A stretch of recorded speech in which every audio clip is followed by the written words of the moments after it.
God, don't let me try to put you in a box. God doesn't live in a box. His plan is way bigger than our own even is for ourselves. We just sort of stick around in our own expectations and get trapped there. Even our dreams aren't what God would have for us. And he wants radical availability from us. When he has radical availability from us, he's going to lead us into things we could never plan for ourselves. I was an Army officer. I was trained to go overseas and fight bad guys. I had a pretty big box. But inside that box was not the idea of running for the Georgia legislature. That was terrifying. When I had the honesty to confess to God, I was scared to run for office. Open the Bible up, look straight down.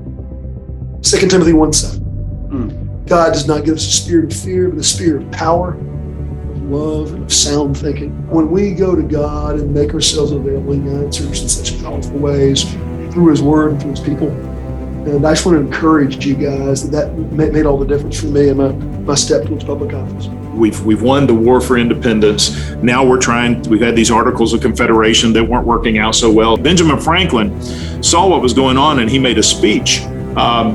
And he addressed that very thing. He said, during our war for independence, we gathered in this very room daily and we sought God in prayer. He said, have we forgotten that, dear friend? And we have yet to seek the enlightenment of his understanding. And he said, I've lived a long time, and the longer I live, the more proofs I see of this one truth, that God governs in the affairs of men. So he moved to bring members of clergy in to open every session in prayer. So they debated that for a while. They didn't have money to pay a clergyman. They were broke, right? So what they ended up doing is all going collectively on July the 4th, they went to a church service. The inspiration from that church service brought them all collectively together. We ended up with our Constitution, but he is identifying, where do we find this inspiration? Even the least religious of our founding fathers knew where to turn to get the scriptures and to get the inspiration to build a new government. Hey, Sure Connections, Tony Rodriguez coming at you. I had a career as an infantry officer in the U.S. Army. I had a corporate job in leadership, and currently as a coach and consultant, I help leaders and their teams hit their goals on time, on target, and stay unstuck. One of my favorite verses, given 30 years of business and leadership experience, is Galatians 6:9. Don't grow weary in well doing, for in due season you shall reap the harvest if you faint not.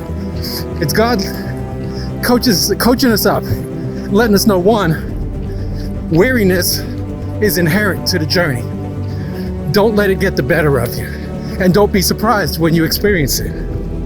Number two, we're talking about well-doing. So what is doing well?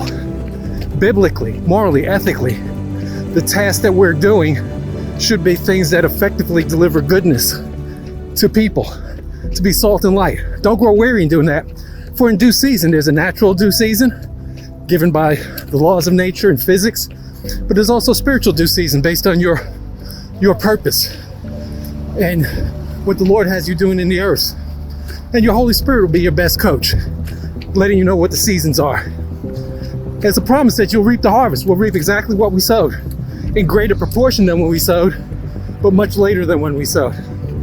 And then the last admonition is, if we faint not, which lets us know that we've got to develop grit and resilience as we move on, fulfilling our purpose in the kingdom. Take care, guys. God bless. Hope to see you soon. Good afternoon.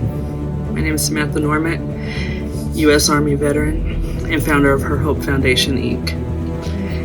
Her Hope Foundation, Inc. is a 501c3 nonprofit born from my own personal battles of substance abuse, untreated mental health, and homelessness.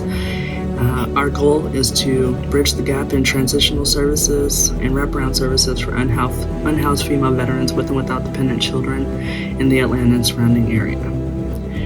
I also work as a certified peer specialist, where I walk alongside these same women on a daily basis and understand firsthand the needs. Please join me and support our cause. Thank you.